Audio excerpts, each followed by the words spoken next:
What's going on, guys? Welcome to another episode.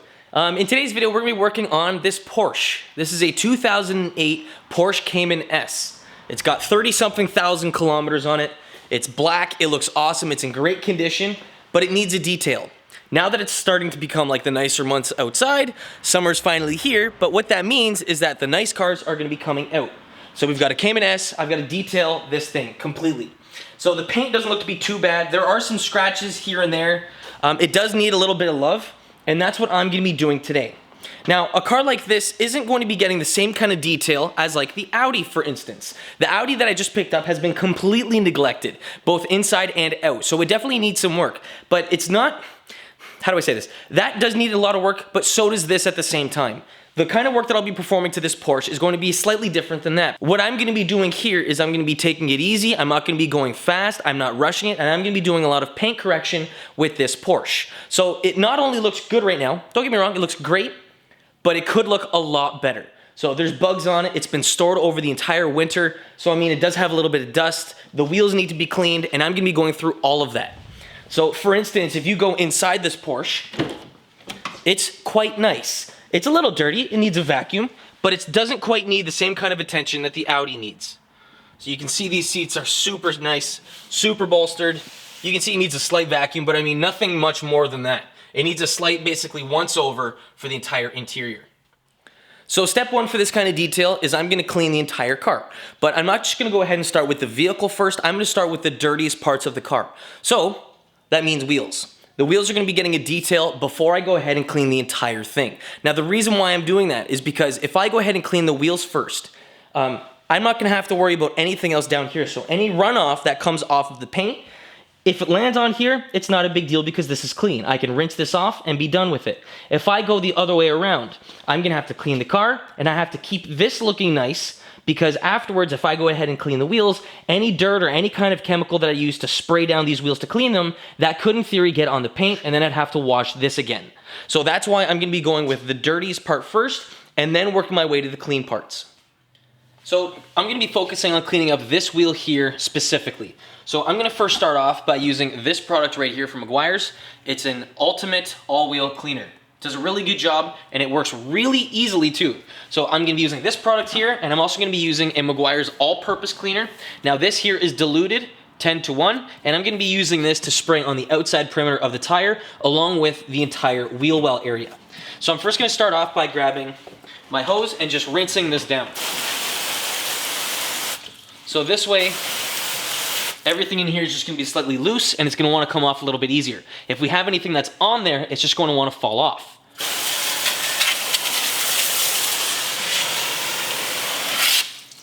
So after that, we're then going to grab our wheel cleaner, and we're just going to spray it down on the entire wheel. Now you can use this on the caliper, you can use this on the wheel, and you can also spray it down in the barrel. Now what's nice about this product is that it'll actually start to break down the metal contaminants from the brakes that have embedded themselves onto the wheel. So you're going to notice in a minute or two, you're going to notice that the wheel is going to start to turn a light goldy kind of color. But we're going to let that sit, and we're going to grab our all-purpose cleaner and then spray everything inside our wheel well. Now it doesn't matter if you get it on the paint, this stuff is safe. So you guys can just spray this down in here. And then I'm going to be using my wheel brush that I have right here, and I'm just going to agitate all the stuff that's inside the wheel well to loosen it up and break it off.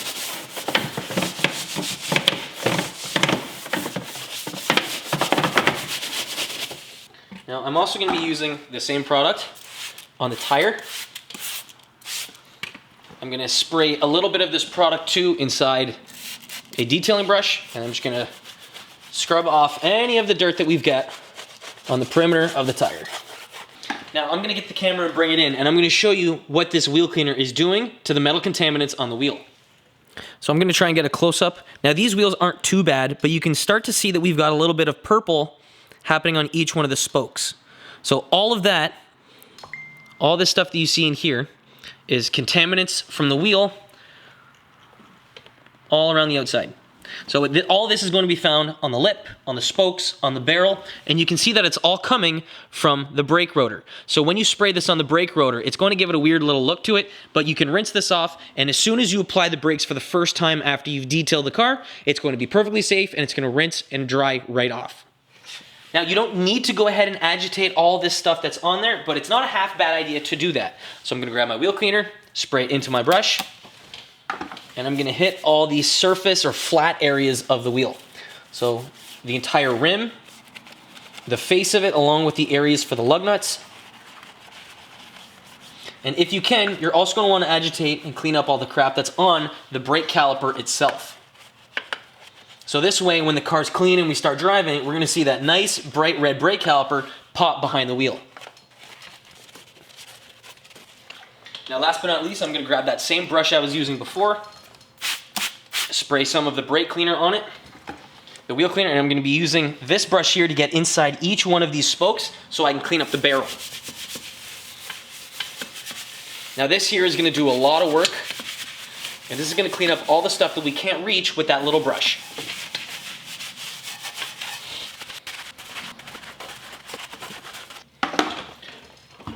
Now as soon as you're done that, you can grab your hose and you can rinse all this down.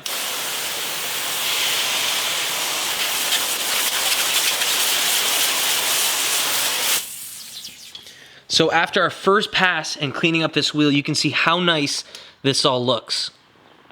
So you can see that we've got our entire face that's all cleaned up. The spokes are all nice. The caliper behind there looks really good. Now it's just a matter of drying this up and putting some sort of wheel protectant on there, and then the wheels are gonna be good to go. Now I'm gonna repeat this exact same procedure that you see here on all 4 of the wheels. Now you're gonna see that we've got a decent amount of brake dust also found back here, but most of it is found up front.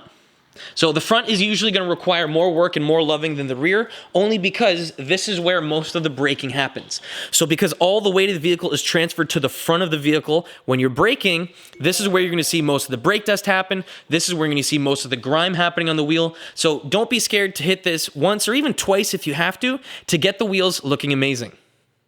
So I began by using my Gilmore foam spraying gun, attached up to my hose, and I sprayed down the entire car so that any dirt or any loose dirt or contaminants that are on the paint will just run off.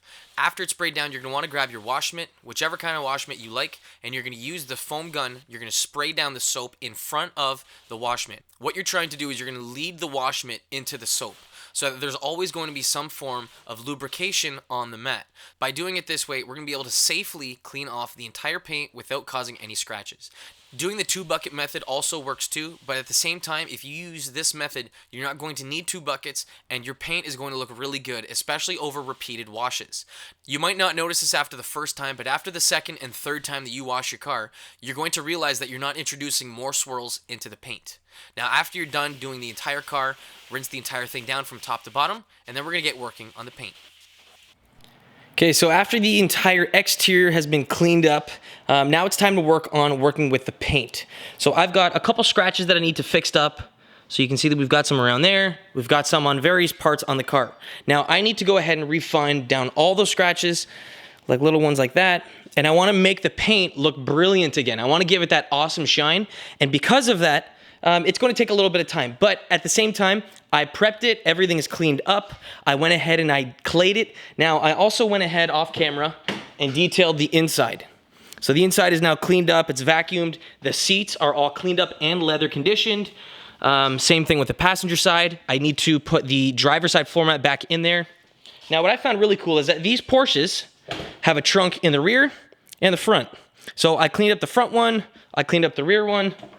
Give me a second. Let's go to the rear. And you know, we'll pop the front.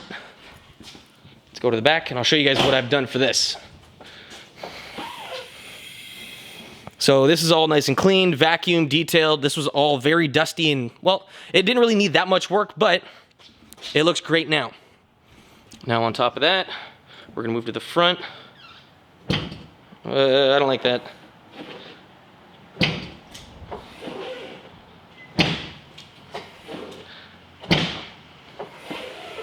I don't want to damage anything.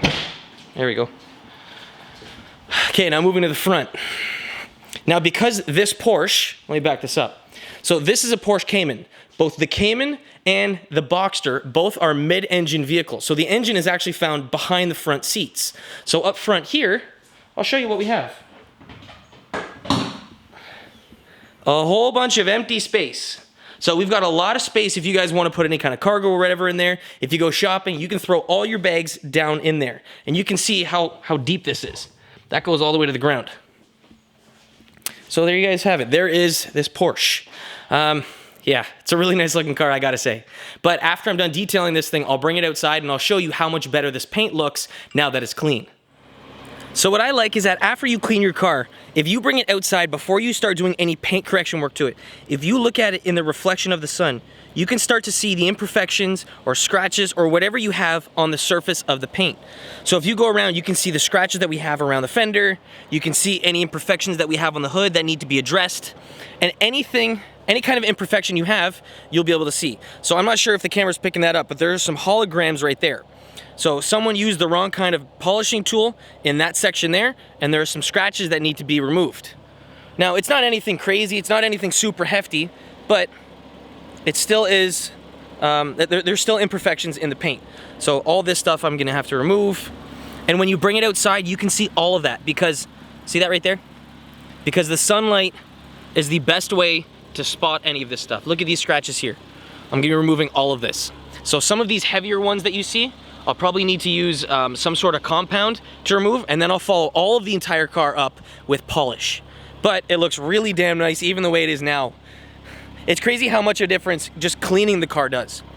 Now, after the paint is done, I'm gonna address the tips down here. I'm gonna polish them up and make them look nice, so we're gonna have a nice contrast against the dark car. Same thing goes for the wheels. I'm gonna put some sort of coating on there and then dress the tires afterwards to make it all look nice. Okay guys, so this is the next day. I've completely polished up the entire vehicle. So all of the paint is basically imperfection free. There are a couple dents and a couple nicks that I can't really fix, but I mean, as for the paint and the reflection and the clarity, look how good that looks. Now, at this point, this is just completely polished. There are no coatings or no anything else on top of the paint. Now, I still need to go over this with isopropyl alcohol and a microfiber towel to remove any additional polishes or compounds that are still in the paint. So after I do that, I can either apply a wax or a ceramic coating. Now, the owner of this vehicle wants me to ceramic coat the entire thing and basically lock in and protect this beautiful finish. So you can see how good this looks. You can see the reflection's awesome. There's no scratches in the paint, and we're gonna be keeping it looking this nice by applying the ceramic coating over everything. Now, once I do that, I'm gonna have to let this sit and cure. I'm gonna bring it outside, and I'm going to leave it there for about a day or so, or at least a couple hours. The longer, the better. And it's gonna be staying looking this good for basically close to ever. Now, this car isn't really driven that much, so it's not really going to be exposed to anything outside. It's not winter driven, it's not really beat on. This thing is an 08 with 30,000 kilometers on it. So it's only ever really taken out on nice sunny days, kind of like what we have today. So yeah, I did spend a decent amount of time cleaning this up. You can still see that I gotta go over this. There's still dust or whatever from the polish on here, but the rest of the paint looks beautiful. Look how nice that looks. Look at the reflection out of it. So what did I use to get this amazing finish? So I obviously went ahead and cleaned up the entire car, but for the paint correcting stage, I went over the entire vehicle with isopropyl alcohol to clean everything up. I clayed the vehicle, and then I followed it up with a Meguiar's cutting compound. This is a 5-inch backing plate for my Roops LHR 15 ES polisher. It's a dual action polisher with a 5-inch backing plate on it. So I used this pad here to start off with Meguiar's M105 Ultra Cut Compound. This did a good job at removing the heavy scratches that we had in there. Now, any area that I had really deep scratches on, I had to use water and 3000 grit sandpaper to wet sand those imperfections out. There were a couple of them found along the fenders, both in the rear and the front. I got those removed. So ideally, I actually went from this then to this. You're only gonna really wanna do that to the bad areas that are really scratched. So 3000 grit, then M105 with our cutting pad. I then switched to M205 from Meguiar's with a finishing pad. So you can see there's the number on there, DMF5. Again, a 5-inch for my 5-inch backing plate. And then finally, I followed up with the same polish, but instead of a microfiber pad, I used a foam pad. Now, this is very important, especially if you're working on a dark colored car. So if you go ahead and just finish up with the microfiber pads, what you're going to notice is that if you go ahead and make some passes over top of the paint, let's say I do one pass here and then another one up a little more, you're going to see in between there a line all the way across. Now, even after you go ahead and buff it off or use an isopropyl alcohol, you're still going to have slight scratches in the paint. And that's why it's very important to follow it up with a foam pad like this on dark cars. Now, you will technically see those same scratches on a light colored car, but they're more noticeable and more dominant on a black colored car. Because there's more of a contrast between the dark and the light, you're going to see those imperfections. So after doing all that, I'm then going to follow this up with an isopropyl alcohol bath with a new microfiber towel, and then comes the ceramic coating. So if you guys want to see the procedure on how to ceramic coat your car, I have videos that I've done in the past. I will link them in the description box of this video, because when you do ceramic coating to your car, it is like basically putting a huge jacket over top of you, and it's going to protect you from all the elements. If snow comes at you, you got your jacket on, you're protected. So I'm done ceramic coating it. I brought it outside, buffed off all the excess stuff, and it looks unbelievable. Yeah, I'll show you guys how awesome this thing looks. Okay, so here she is. This is after day 2 of me detailing this thing. So it's been fully polished, it's been ceramic coated, everything from the front bumper all the way to the rear bumper. This is fully protected, and it's basically ready for whatever the roads can throw at it. Now, this is not paint protection filmed. However, this is basically the next best thing. Polished up the exhaust tailpipes, cleaned up everything. Oh, I noticed I missed a spot there. Can you see that? So I just got to buff over this again, but everything else for that matter is completely clean. And I've got to say, the owner of this car is going to be more than happy when they pick this thing up. This is awesome. Look how good the wheels look, especially now with the tire shine on it. Looks nice, looks clean, got some nice accents to it, pops real nice, especially with that red brake caliper behind there. Looks really good. Yeah, that's how I would detail this thing. And from the looks of it, well, you guys tell me, what do you think? Now, if you guys want to do the same kind of procedure, it's very important, if you ask me, to not only have the car inside, you can detail it, inspect it, and after you're done buffing everything, make sure you bring it outside, because if you have different kinds of lighting, you can see maybe something that you missed, something that you overlooked, or whatever. So I completely ceramic coated the entire vehicle, and you noticed on the back of it that I missed a little area. So I buffed it off, it looks great now, but it's important that you change the environment that it's in, so you can see the different kind of lighting, you can see maybe different scratches, or whatever. Yeah. That's basically where this video is going to end. If you guys want to pick up any of the products that I use, you guys can check the description box. I'll be linking so much stuff in there, whether it be regarding the interior or even the exterior, wheels, the products I use, everything. All that stuff is going to be down there.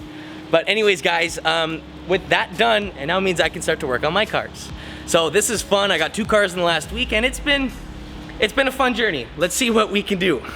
I think I'm going to start working on the Audi first, to be honest, because I want to clean that thing up and make it look killer.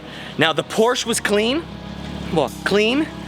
The Audi is disgusting. So I'm gonna see if I can do the exact same techniques, the same kind of procedure to the Audi, and we'll see if it actually works to the same extent as this. If you guys have any questions regarding the video, throw it down in the comment section below, and I'd be more than happy to help. Again, guys, thanks for watching. I'll catch you in the next one. Peace.